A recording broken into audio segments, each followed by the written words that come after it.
Se huele a que ya comenzaron las vacaciones, ¿verdad? Ya comienza ese tiempo para poder descansar de todas nuestras actividades, de los trabajos que tenemos.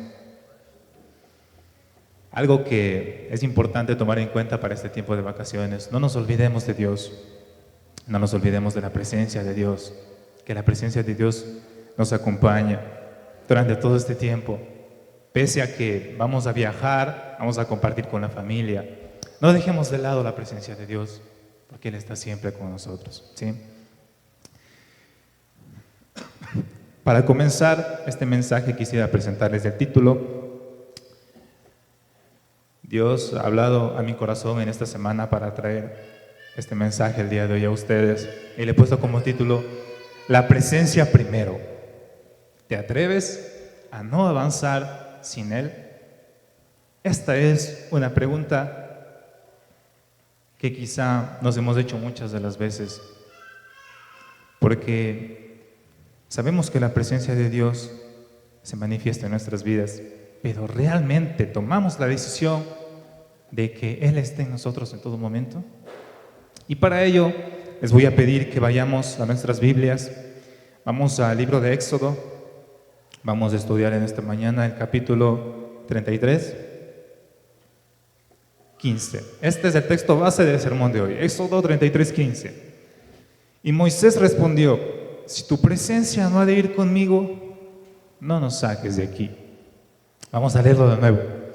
Si tu presencia no ha de ir conmigo, no nos saques de aquí. Para comprender esta palabra, vamos a analizar un poco el contexto de este pasaje. En este pasaje nosotros nos encontramos con un pueblo de Israel que ya fue sacado de Egipto. Israel estaba siendo esclavo en Egipto. Fue sacado por Dios de Egipto utilizando a Moisés. Salen de Egipto, llegan al desierto, y en medio del desierto, después de que Dios haya hecho milagros y señales para sacar a este pueblo de Egipto de la esclavitud, el pueblo aún así no cree en Dios. Y con eso vamos al primer punto del sermón: el desierto y la promesa. Nosotros nos encontramos aquí con un pueblo que ya fue liberado por Dios, que ya fue salvado por Dios. Y este pueblo, pese a todas las cosas que Dios hizo, comete un pecado. En este contexto, Moisés estaba en el monte Sinaí recibiendo la ley de Dios. Él había subido a ese monte para conversar con Dios. El pueblo, al ver que sube Moisés y pasa el tiempo y no baja y no le pueden ver a Moisés, comienza a dudar de que él está realmente hablando con Dios y cree que le sucedió algo, que quizá murió. En este momento el pueblo se acerca a Aarón, que era uno de los líderes que estaba allí con Moisés, y le pide a Aarón que haga un Dios invisible para poder adorarle a ese Dios. Para poder comprender, voy a dar lectura a Éxodo 32. Y dio Moisés, cuando acabó de hablar con él en el monte Sinaí, 2 tablas del testimonio, tablas de piedra escritas con el dedo de Dios. Viendo el pueblo que Moisés tardaba en descender del monte, se acercaron entonces a Aarón y le dijeron: levántate, haznos dioses que vayan delante de nosotros, porque a este Moisés, el varón que nos sacó de la tierra de Egipto, no sabemos qué le haya acontecido. Y Aarón les dijo: apartad los zarcillos de oro que están en las orejas de vuestras mujeres y vuestros hijos y de vuestras hijas, y traédmelos. Entonces todo el pueblo apartó los zarcillos de oro que tenían en sus orejas y le trajeron a Aarón, y él los tomó en las manos de ellos y le dio forma con buril, e hizo de ellos un becerro de fundición. Entonces dijeron: Israel, estos son tus dioses que te sacaron de la tierra de Egipto. Y viendo esto, Aarón edificó un altar delante del becerro y pregonó a Aarón y dijo: mañana será fiesta para Jehová. Y bueno, vamos a leer por el momento hasta ahí. Nosotros vemos a un pueblo liberado de la esclavitud de Egipto, pasando por el desierto, siendo guiados por Dios, utilizando a Moisés. Y en este momento en el que Moisés sube a hablar con Dios, el pueblo se queda solo. Y el pueblo comienza a dudar de lo que Dios ya hizo. Y comienza a confundir esa obra de Dios diciendo que son obra de otros dioses. Y nosotros vemos aquí un pecado de traición espiritual que sucede por parte del pueblo. El pueblo impaciente al no recibir una respuesta en el tiempo que ellos querían de parte de Dios, que estaba siendo hablado para Moisés, impaciente adoran a un ídolo. Levantan un becerro de oro con todas las prendas, los aretes y collares de las personas que estaban ahí. Funden ese oro y hacen un becerro. Y claman y dicen: este es tu Dios, oh Israel, que te sacó de la tierra de Egipto. Moisés, al enterarse de esto, se acerca a Dios y comienza a interceder por el pueblo, debido a la traición espiritual que el pueblo comete. Vamos a ir a Éxodo 33:3 para ver qué sucede después. Bueno, vamos a leer desde el versículo 1. Moisés está conversando con Dios. Sabe lo que ya pasó con el pueblo. Y Jehová le dice a Moisés: anda, sube de aquí, tú y tu pueblo que sacaste de la tierra de Egipto, a la tierra a la cual juré a Abraham, Isaac y Jacob, diciendo: a tu descendencia le daré, y yo enviaré delante de ti un ángel, y echaré fuera al cananeo, al amorreo, al eteo, al fereceo, al heveo y al jesubeo, a la tierra que fluye leche y miel. Pero yo no subiré en medio de ti, porque eres pueblo de dura cerviz, no sea que te consuma en el camino. ¿Cuántas veces Dios nos ha dado muchas promesas para nuestras vidas? Quizás se habla mucho de prosperidad, quizás se habla mucho de bendición de parte de Dios, de metas que nosotros creemos que podemos alcanzar, porque Dios nos ha dado esa palabra. Pero ¿cuántas veces nos olvidamos de Dios en ese proceso? ¿Cuántas veces actuamos como el pueblo de Israel? Que Dios nos da una promesa, nos saca de un lugar y nos olvidamos de Él. Y comenzamos a levantar altares a otras cosas, a personas, a objetos, a puestos de trabajo, a costumbres, a religiones. Y nos olvidamos de la presencia de Dios que nos sacó de ahí. Muchos hoy aceptarían esta propuesta de parte de Dios: dame la bendición, no importa si no estás. ¿Y cuántas veces hemos visto que ha pasado? Y en la sociedad de hoy pasa, muy seguido pasa. ¿Cuántas personas se venden incluso por dinero para alcanzar metas y se olvidan de lo más importante? ¿Quién le dio la promesa de esa meta? ¿Quién nos va a llevar a ese lugar? Dios le hace una oferta a Moisés. Le dice: yo te voy a llevar a esa tierra prometida, donde fluye leche y miel, donde no te faltará nada, esa tierra de bendición. Voy a quitar del camino a todos los enemigos que se te van a poner enfrente. Pero algo te tengo que decir: no me voy a ir contigo. Pese a que Dios había hecho tantos milagros para sacar al pueblo de Egipto, abrió el mar rojo para salvar al pueblo, convirtió el agua en dulce, envió maná del cielo para alimentar, brotó agua de la roca para que puedan tomar cuando tenían sed. Pese a todo eso, el pueblo le falló a Dios, se olvidó de Dios y puso sus ojos en otras cosas, olvidándose de Dios, desesperándose, impacientándose al ver que no tienen una respuesta inmediata de parte de Dios. Dios no habla en nuestros tiempos. Los tiempos de Dios son diferentes. Los pensamientos de Dios son diferentes. Los caminos de Dios son diferentes. No es igual a lo que nosotros pensamos. Y a veces nos impacientamos y decimos: Señor, ¿por qué no respondes a la oración que te hice? Señor, parece que no existes, no me estás escuchando, Dios. Y a veces pensamos en eso, pero no se trata de eso. Se trata de que Dios está a todo momento con nosotros y no trabaja en nuestros tiempos, trabaja en otro tiempo, porque Él pertenece a otra dimensión que nosotros no podemos comprender. Creo que es momento de cambiar esa mentalidad. Es momento de dejar de poner la vista en otras cosas y comenzar a poner los ojos en Jesús. Como dice la Biblia, puesto los ojos en Jesús, el autor y consumador de todas las cosas.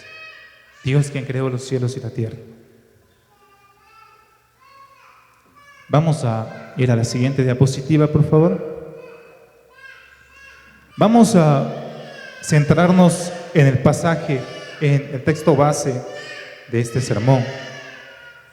Cuando Dios le dice, ve, anda a la tierra que yo te prometí, pero no me voy a ir contigo. Porque mi pueblo, dice Dios, es dura cerviz, no voy a hacer que le consumen el camino. ¿Qué quiere decir esto? La expresión de dura cerviz significa necio. Dios conocía que el pueblo de Israel era necio. Y Él sabía que en cualquier otro momento, en cualquier otro lugar, ellos iban a desviar la mirada de aquel que los salvó otra vez. Por eso dice de dura cerviz. Y después Moisés le dice algo que quizás nos puede representar a nosotros.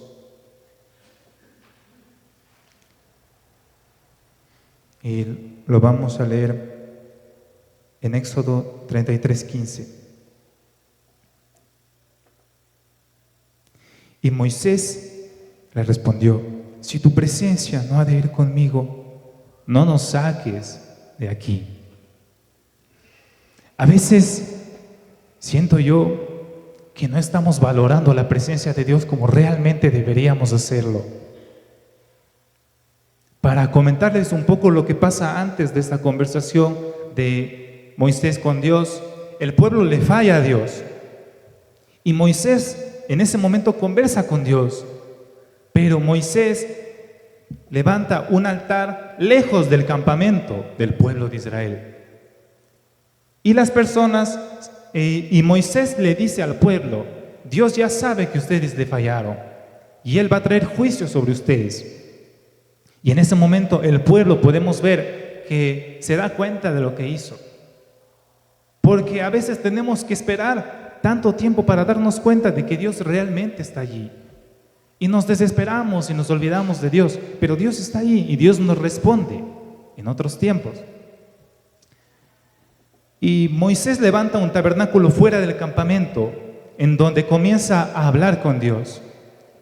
Y por la mañana, cuando Moisés se va al tabernáculo a encontrarse con Dios, el pueblo desde lejos, desde la puerta de sus tiendas de campaña, ven que Moisés se va a conversar con Dios, baja una nube que tapa la entrada y las personas no se sienten dignas de ir a ese lugar, sino desde la puerta de su tienda de campaña se postran de rodillas delante de Dios. ¿Cuántas veces nos ha pasado que le fallamos a Dios, que nos olvidamos de Dios y no nos sentimos dignos de acercarnos nuevamente a Él? Así como este pueblo desde lejitos se postraba a adorarle a Dios. La pregunta es, ¿cuál es la decisión que nosotros tomamos para aceptar la presencia de Dios? No importa si le fallamos a Dios, podemos acercarnos a Él. No seamos como este pueblo que desde lejitos se postra y le adora a Dios. Y esto ya lo vamos a ver un poco más adelante. Moisés le dice a Dios, si tu presencia no va conmigo, no nos saques de aquí. No nos lleves a esa tierra prometida. No nos hagas cumplir nuestras metas si tú no estás con nosotros. Y para ello debemos entender cuál es el origen etimológico de las palabras de este versículo. Comenzamos con la primera palabra, presencia. Moisés dijo, si tu presencia en hebreo, que es el idioma en el que se escribió el Antiguo Testamento, es panim. Panim es presencia. Y literalmente esta palabra tiene el significado de rostro o cara. Panim significa rostro o cara. El significado de esta palabra para esos tiempos y en este contexto hace referencia a la presencia de alguien. Cuando leamos panim o presencia en este contexto, símbolo de la presencia de alguien. Y en este caso, de Dios. Es un símbolo de la presencia personal y real de Dios. Y esto no comprendía el pueblo. Panim no es una representación abstracta de un Dios lejano, imaginario. Es la presencia de Dios real en comunión directa.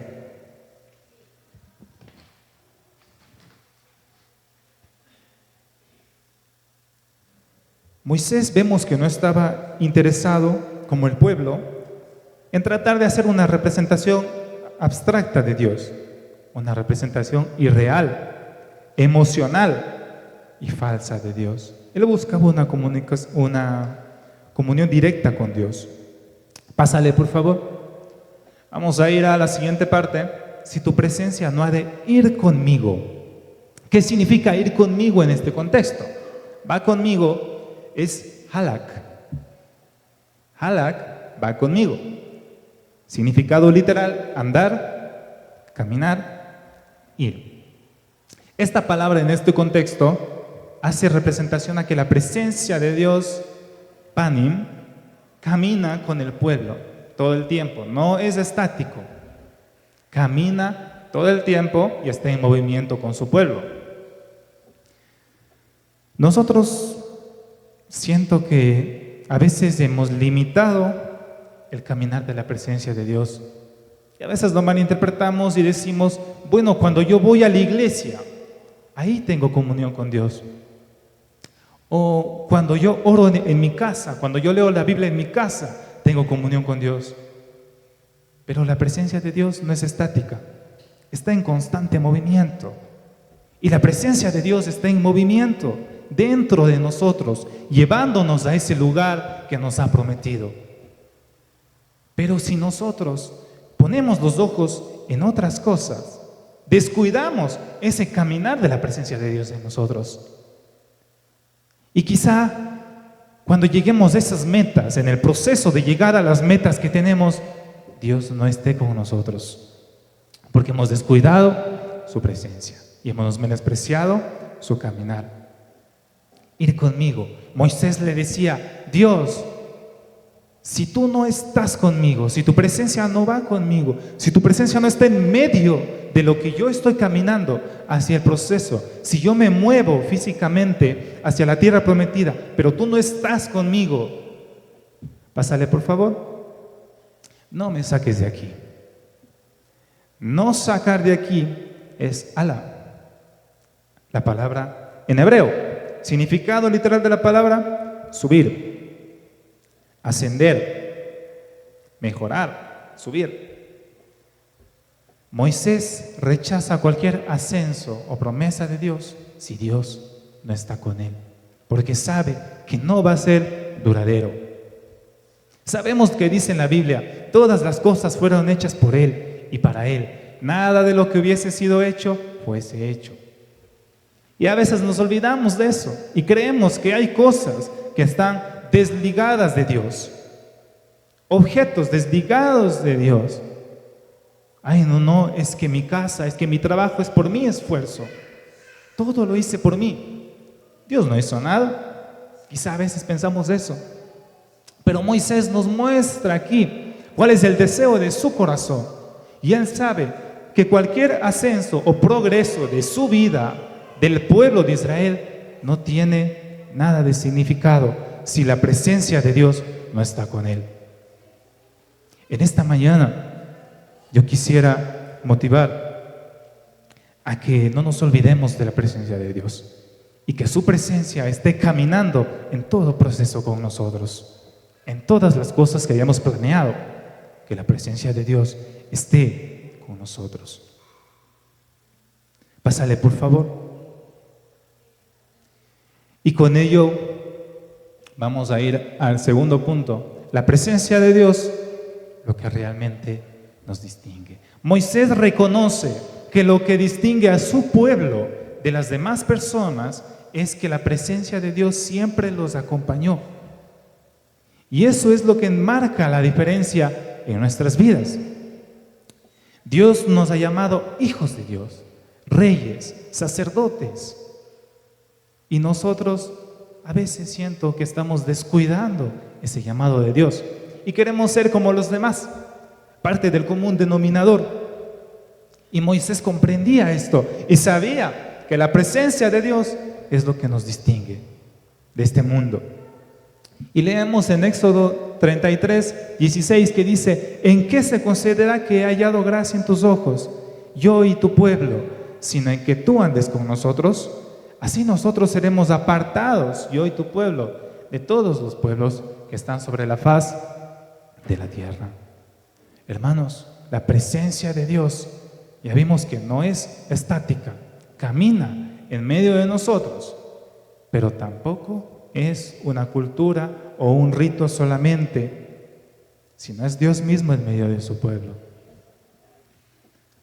La presencia de Dios no es algo religioso, es una relación. La presencia de Dios es tan importante que sin Dios la tierra prometida era una tierra más. Sin Dios la adoración es una rutina vacía. Sin la presencia de Dios la vida es un desierto sin dirección.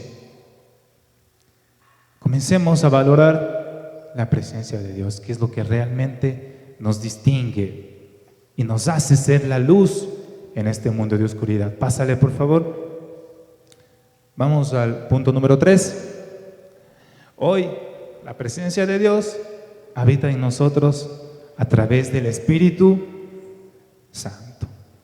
Sabemos que existen muchas religiones formales e informales, ídolos que tenemos en nuestras vidas. Pero nosotros, los hijos de Dios, tenemos la presencia de Dios en medio de nuestras vidas. Nosotros vemos en este contexto que Moisés había llevado el tabernáculo lejos del pueblo de Israel y solo él accedía a ese lugar santísimo donde podía comunicarse con Dios, tener una relación con Dios. Todo el pueblo estaba lejos, a los pies de la puerta de su tienda de campaña, postrados de rodillas, desde lejitos, viéndole a Dios. Pero con la llegada del Señor Jesucristo, Jesús en Juan 14, 16, 17 dice: y yo rogaré al Padre, y Él les dará otro consolador, para que esté con vosotros para siempre. El Espíritu de verdad estará con vosotros y estará en vosotros. Aquí hay dos cosas: estará con nosotros caminando en nuestro proceso hacia la tierra prometida, y estará con vosotros. El Espíritu de Dios ya no está en un lugar como el tabernáculo de David.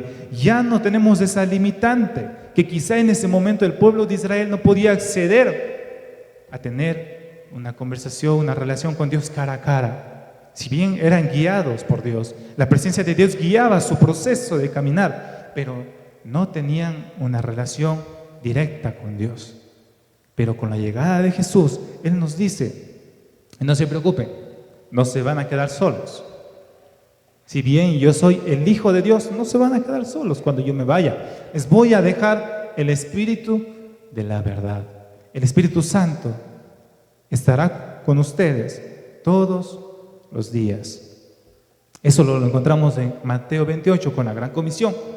El Espíritu Santo va a estar con nosotros todos los días. Y ese proceso comenzó en los Hechos de los Apóstoles, cuando se da en el Pentecostés el derramamiento del Espíritu. Se activa la presencia de Dios en las personas, en los apóstoles. Y eso se mantiene hasta el día de hoy, porque es el nuevo pacto de Dios para nosotros, que la presencia de Dios va a estar en nosotros a través del Espíritu Santo. Jesucristo transformó la realidad de la relación con Dios. Rompió ese velo que nos separaba de la presencia de Dios y nos permite ahora acercarnos a Dios de manera directa. Debemos acordarnos que nosotros somos el templo del Espíritu Santo. 1 Corintios 6, 19. ¿Valoramos realmente esta verdad como lo hizo Moisés? ¿O a veces somos mediocres como las personas del pueblo de Israel, que desvía su mirada, se olvida de la presencia de Dios, se olvida de dónde le sacó Dios? ¿Cómo estamos actuando nosotros como creyentes, como cristianos? Pásale, por favor. Y nos vamos al último punto, la importancia de buscar su presencia cada día. Hermanos, aunque el Espíritu Santo habita en nosotros, es una promesa que nos dejó Jesús, nuestra comunión con Él puede fortalecerse o apagarse. Aquí hay dos condiciones. ¿El Espíritu Santo está activo o el Espíritu Santo está dormido? No se manifiesta en nosotros. Esto depende de nuestra obediencia, humildad y nuestra disposición. La presencia de Dios no se puede manifestar en nuestras vidas si no existe disposición. A veces tratamos de buscar a Dios, oramos a Dios, leemos la Biblia y decimos: ¿por qué Dios no te manifiestas en mi vida como lo hiciste cuando te conocí? Y la pregunta es: ¿realmente estoy llegando delante de Dios con un corazón dispuesto para permitir que la presencia de Dios se manifieste? ¿O solo lo estoy haciendo de palabras? ¿O solamente estoy viendo este proceso como una religión más, como una cultura más, comparando con otras religiones, como un modelo ortodoxo de comportamiento en el cual simplemente me dedico a buscar a Dios a mi manera y me olvido de que la presencia de Dios está en mí? Si bien es cierto, la presencia de Dios habita entre su pueblo, la Biblia mismo dice: donde 2 o 3 se congregan en mi nombre, allí estoy yo en medio de ellos. Pero aparte de eso, Dios también está en nosotros y depende de nosotros si queremos que se active la presencia de Dios en nuestras vidas.